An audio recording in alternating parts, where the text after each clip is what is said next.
대한민국 헌법과 법률이 살아있음을 보여준 중대한 결정이자 민주당의 정치적 탄핵 남발에 대해 법의 철퇴를 가한 역사적인 판결입니다. 이번 탄핵 시도는 헌법과 법률이 아니라 국회 다수 권력의 이해관계에 따라 막무가내로 밀어붙인 무도한 시도, 무리한 시도였습니다.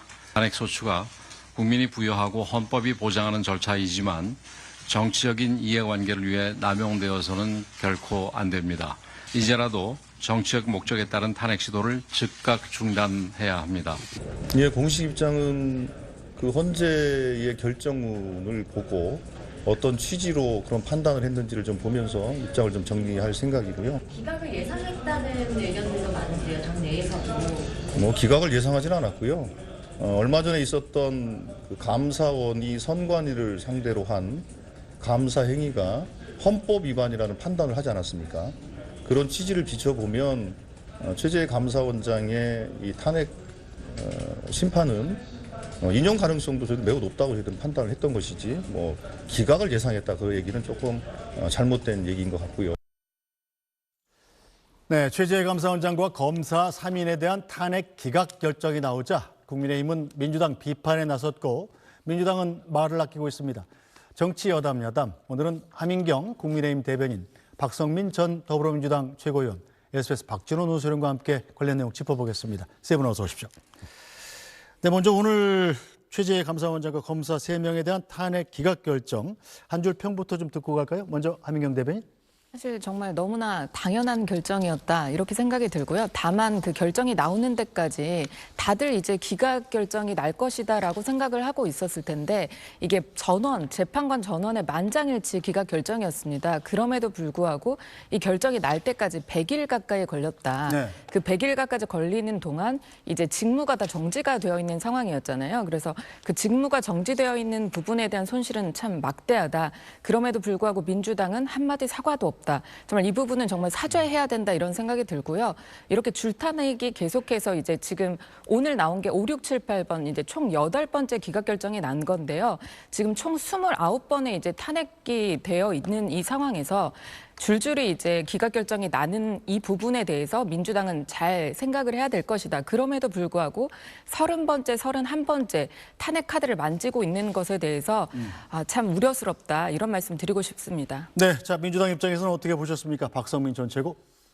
당연히 이제 승복을 해야 되는 결정이라고 생각을 하고요. 다만 이제 좀 유의미하게 봐야 될 부분은 이제 헌재 판결 중에 감사원장 관련한 탄핵 소추 관련해서요. 별개의 의견이 좀 나왔습니다. 그래서 그 부분에서 국무총리에게 감사원장이 이 공익 감사 청구권을 부여한 것은 위법성의 소지가 있다라는 점을 분명히 했어요. 다만 이것이 그 감사원장을 탄핵시킬 정도의 중대성을 갖는다고 보기는 어렵다라고 이야기를 했는데요. 어쨌든 이 개별 의견을 통해서도 이 감사원장의 행위 중에 위법한 행위가 있었음을 따져 묻는 대목은 있었기 네. 때문에 민주당 입장에서 겸허하게 받아들이되 또 이런 부분들은 충분히 사실관계를 인지를 하고 이 부분에 대해서 감사원장이 이제 앞으로 직무를 복귀해서 업무를 해가는 과정 가운데에서 헌법을 위반할 소지는 없는지 위법한 행위를 하지는 않는지 감사원의 독립성과 중립성에 해가 갈 수 있는 그런 행위들을 하지는 않는지를 종합적으로 앞으로도 지켜봐야 될 것이다 이렇게 보고 있습니다. 네, 이번 헌재 판결이 주목을 받았던 또 하나의 큰 이유는 앞서 윤석열 대통령이 민주당의 감사원장과 검사 탄핵이 비상계엄 선포 이유라고 언급한 바가 있기 때문입니다. 지난해 대국민 담화 내용도 들어보겠습니다. 최근 거대 야당 민주당이 자신들의 비리를 수사하고 감사하는 서울중앙지검장과 검사들, 헌법기관인 감사원장을 탄핵하겠다고 하였을 때 저는 이제 더 이상은 그냥 지켜볼 수만 없다고 판단했습니다. 뭐라도 해야 되겠다고 생각했습니다. 저는 비상계엄령 발동을 생각하게 되었습니다. 거대 야당이 헌법상 권한을 남용하여 위헌적 조치들을 계속 반복했지만 저는 헌법의 틀 내에서 대통령의 권한을 행사하기로 했습니다. 이재명 민주당 대표는 민주당의 줄탄핵에 대한 비판에 대해서 잘했다고 할 수는 없지만 불법, 위헌 행위를 하지 않았다고 반박했습니다. 좀 많은 건 사실인데, 근데 우리로서는 나름의 할 말은 있는 사안인데, 이걸 닭이 먼저냐 달걀이 먼저냐를 따지면 끝이 없죠. 네. 네, 서로 쌓인 거고요. 민주당도 잘한 건 없고 잘못한 게 있지 않냐. 예. 동의해요. 예를 들면 권력을 과하게 썼다는 지적을 할 수 있죠. 우리도 쉽게 동의하기는 어렵지만 어쩔 수 네. 없었다는 생각이 강하긴 하지만 또 되돌아보면 우리가 완전 무결하게 잘했다. 뭐 문제 없다. 이렇게 말하기 어렵죠. 그런데 최소한 이거는 분명해요. 우리는 헌법적 질서의 테두리 내에서 주어진 권한을 과하게 행사했다는 비난을 받을지언정 예. 그걸 벗어나지는 않았어요. 불법 위헌 행위를 감행하지는 않았습니다. 네, 자 박성민 전 최고, 이재명 대표의 불법 위헌 행위를 하지 않았다. 이 얘기는 윤석열 대통령의 계엄 선포는 불법 위헌 행위였다. 뭐 이런 뜻으로 들리는군요. 네, 실제로도 그렇죠. 그러니까 대통령이 계엄을 선포할 권한이 있기는 합니다만 계엄 선포의 요건도 정해져 있습니다. 예를 들면 전시, 사변, 그에 준하는 국가 비상사태일 경우에만 계엄 선포를 할 수가 있는 것이고요. 그 외에도 이제 국무회의라는 절차를 통해서 거쳐야 되는 부분, 국회에 통고를 해야 되는 부분, 이런 여러 가지 이제 법적인 절차적 요건이 있는데 그 부분을 전혀 지키지 않았다라는 것이 드러나고 있는 상황이고, 그리고 그 외에도 포고령의 내용을 보게 되면 국회를 명시하면서 정치 활동을 전면적으로 금지한다라는 조항이 들어가 있는데 이 역시도 위법적이고 위헌적인 행위였습니다.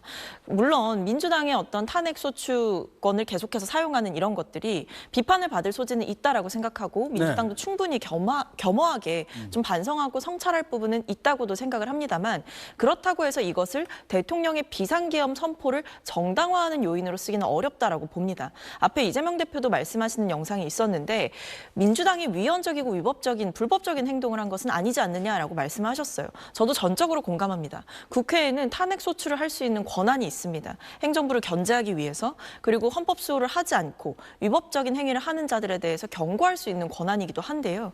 이거를 했을 때 결과적으로 헌재에서 또다시 한 번 더 판단을 받게 되는 것이고 네. 국회에 보장된 권리를 사용하고 헌재에 의해서 판단이 나오는 것을 대통령이 계엄 선포를 통해서 막고자 했다라고 하는 것 자체가 성립될 수가 없는 일인 거죠. 네. 사장이 다른데 그것을 동일 선상에 놓고 판단한다라는 것 자체가 저는 굉장히 모순적인 이야기다라고 보고 있습니다. 알겠습니다. 자, 하민균 대변인, 그런데 이번에 헌재가 감사원장과 검사 3명에 대한 탄핵을 만장일치로 전부 기각을 함으로 인해서 민주당의 무분별한 탄핵 공세로 국정이 마비됐다는 주장에는 일정 부분 힘이 실리게 되지 않았습니까? 네. 윤석열 대통령의 비상계엄 선포에도 어느 정도 정상 참작이 될 수 있다고 보시나요?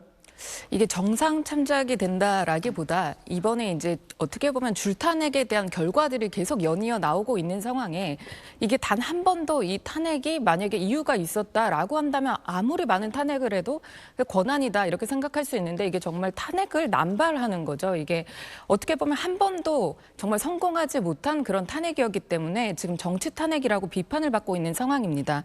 그리고 윤석열 대통령이 계속해서 얘기를 하는 것은 아까 전에 이제 말씀하신 최고위원님 말씀하신 것처럼 전시사변에 준하는 이제 국가 비상사태 때 이제 대통령이 권한으로서 이제 비상계엄을 선포한다 이런 부분이 되어 있기 때문에 아마도 이제 헌법재판소에서도 이 부분에 대해서 정말로 국가 비상사태에 준하는 그런 상황이 있었느냐를 판단을 할 때 이렇게 줄탄핵이라든지 아니면 이제 아까 대통령도 이제 언급을 했었는데 특히 이 검사들에 대한 탄핵과 그리고 감사원장의 탄핵이 어떻게 보면 이 줄탄핵의 활용 점정인 게 아니었나 이런 생각이 듭니다. 그래서 이렇게 계속해서 만장일치의 기각 결정이 나오는 이 상황을 아마 이제 헌법재판소에서 판단할 때 국정 마비가 되어 있어서 아무것도 이제 작동하지 못하는 그런 상황이었나 이런 부분에 대한 판단을 할 것이라고 생각이 들고요. 그 부분에 대해서는 헌재가 지금 이제 선고가 어떻게 보면 계속해서 지연이 되고 있는데 조금 더 신중하게 이제 판단을 하려고 고심하고 있는 중이 아닌가 생각합니다. 네, 자 박진원 논설위원, 민주당이 탄핵한 인사들 지난번 뭐 이진숙 방통위원장도 있었고 오늘은 이제 감사원장과 검사 3명까지 거의 다 기각이 돼버리는데 자 그렇다면 민주당에 대한 여론에는 어떤 영향을 미칠까요? 일단 뭐 어제도 이제 그런 얘기를 드린 적이 있지만 어느 정도 예상된 기각이었어요. 네. 오늘 이제 결과는요. 근데 왜 그랬냐면은 이 탄핵 소추 자체가 좀 급하게 이루어졌고 또 탄핵 소추 사유 자체가 오늘 재판부에서도 언급한 대로 좀 구체화되지 않은 면이 있었거든요. 이제 그런 면에서 어느 정도 뭐 그 기각을 좀 어느 정도 민주당 쪽에서도 예상한 그런 탄핵 소추 아니었지만은 지금 시점이 이제 윤석열 대통령이 석방된 시점이고 또 대통령 탄핵 심판 시점이 다가오기 때문에 네. 결과적으로 아주 정치적으로 파장이 큰 그런 결과가 돼버린 것 같아요. 네. 그런 면에서 이제 민주당의 부담이 상당히 있는 것이고 아까 이제 박성민 의원 말씀하신 대로 사실 이번 결과가 대통령 탄핵 심판에 법리적으로 연결되는 부분은 그렇게 크지 않다고 봅니다. 하지만은 만약에 탄핵이 인용되더라도 조기 대선에서 이 여당 쪽에서는 이 기각을 이 야당 심판의 프레임으로 계속 몰고 갈 것이기 때문에 그런 점에서 민주당에서 좀 장기적으로 계속 부담이 되지 않겠나 그렇게 생각하고 있습니다. 네, 오늘 헌재 탄핵 기각 결정이 윤석열 대통령의 탄핵 심판에는 어떤 영향을 미칠 걸로 예상하십니까? 박선미 저는 교수님. 전혀 영향은 없을 거라고 봅니다. 왜냐하면 이 대통령 탄핵 심판과 관련된 여러 가지 주요 쟁점들은 이미 이 탄핵 심판 과정에서 다 다뤄진 바가 있거든요. 네. 뭐 선관위로 국회로 군을 보냈던 그런 행위라든지 의원 체포 지시라든지 아니면 여러 가지 이제 계엄 선포 과정에서 지켜지지 않았던 절차라든지 이런 것들이 이미 충분히 따져진 상황에서 대통령이 비상계엄 선포라는 행위를 함에 있어서 헌법을 수호할 의지가 과연 있었느냐, 그리고 헌법에 명확하게 위반되는 행위들을 했고 국회를 무력화시키려고 했던 국헌문란 목적의 폭동이었다, 이렇게 볼 만한 여지들이 굉장히 많기 때문에 저는 이번에 줄탄핵을 가지고 대통령 측에서 주장하는 것처럼 국가가 비상사태였다라고 헌법재판관들이 쉽게 납득하시진 않을 것 같습니다. 그리고 앞서도 말씀드렸듯이 대통령의 계엄 선포는 이 계엄을 발동하는 즉시, 선포하는 즉시 그 효력이 발생하고 그것을 국회가 이제 해제할 수 있는 권한이 있었는데 거기서 문제가 됐던 게 이 대통령이 국회로 계엄군을 보냈다라는 지점이었거든요. 근데 이것과 이 국회에서 야당이 주도적으로 탄핵소추안을 발의해서 헌재의 판단을 받아보는 것, 이건 완전히 다른 거죠. 그렇기 때문에 저는 두 가지가 완전한 별개로 작동을 한다라고 보고 있는 상황이고요. 이진숙 방통위원장 탄핵 얘기도 잠깐 나왔었는데 그때도 법원에서 어떤 입장을 밝혔냐면 이 탄핵 소추 자체, 그러니까 국회가 소추한 것 자체를 위법하다라고 볼 수가 없다라는 점을 분명하게 이야기를 했습니다. 설령 정치적인 목적이 있다라고 하더라도 이것만으로 탄핵 소추권을 남용했다라고 보기 어렵다라는 점을 분명히 판시했기 때문에 저는 그러한 취지에서도 야당이 권력을 신중하게 사용해야 되지 않느냐라는 일종의 정치적인 비판을 있다라고 할지라도 이것이 어쩜 법정에서 유의미하게 작용할 수 있는 국회 측에서 뭐 탄핵을 하는 과정에서 무리하게 했다라는 식으로 대통령의 탄핵 심판과 연결지어지기는 어려운 대목이 많다라는 점을 말씀드립니다. 아민경 대변인 생각은 좀 다를 수도 있을 것 같네요. 저는 이 탄핵에 대해서 우리가 하도 탄핵이 많으니까 지금 벌써 또 30번째, 31번째 탄핵 카드를 만지작거리고 있는 이 시점에 탄핵이라는 것은 어떻게 보면 정말로 마지막으로 쓸 수 있는 그런, 국회가 쓸 수 있는 그런 카드거든요.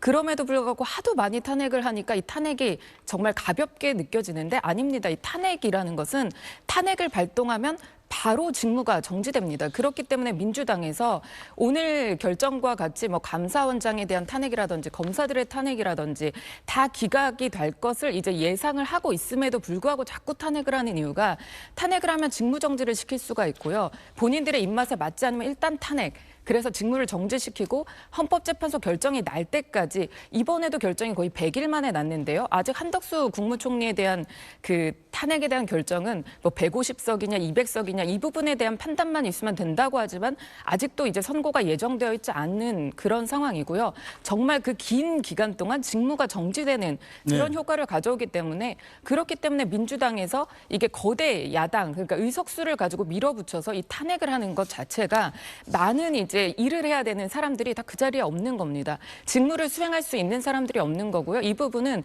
무안공항 그 참사가 났을 때도 정말 컨트롤 타워가 없네, 아무도 없네. 정말 이런 부분에 대해서 국민들이 정말 깨달은 바가 있으셨기 때문에 그때부터 좀 여론의 양상이 좀 달라졌다 이렇게 생각이 들 만큼 정말 이 부분은 신중하게 해야 되는 것이지 이 탄핵이 그저 그냥 했다가 결과가 아니면 말지 이런 부분이 아니어서요. 이런 얘기도 나오고 있잖아요. 탄핵을 만약에 소추했다가 각하 결정이 나거나 아니면 만장일치로 기각 결정이 날 경우에는 탄핵 소추를 발의한 사람에 대해서 책임을 지우게 하자라고 하는 이런 조속한 법안 마련이 저는 필요하다고 생각합니다. 네, 박진원 의원이 보기에는 오늘 헌재의 감사원장과 검사 3명에 대한 탄핵 기각 결정, 윤석열 대통령의 탄핵 선고에 어떤 영향을 미칠 걸로 예상됩니까? 이제 법리적으로 보면은 지금 이제 박 의원님 말씀하신 대로 사실 이제 없는 게 맞죠. 예, 그 국가 비상사태의 요인이 과연 탄핵이냐, 네. 뭐 여기에 대한 무리한 해석이 있을 수 있는데 한 2가지 정도 짚어볼 부분이 있어요. 어제 이제 그 국민의힘 의원 나경원 의원을 중심으로 해서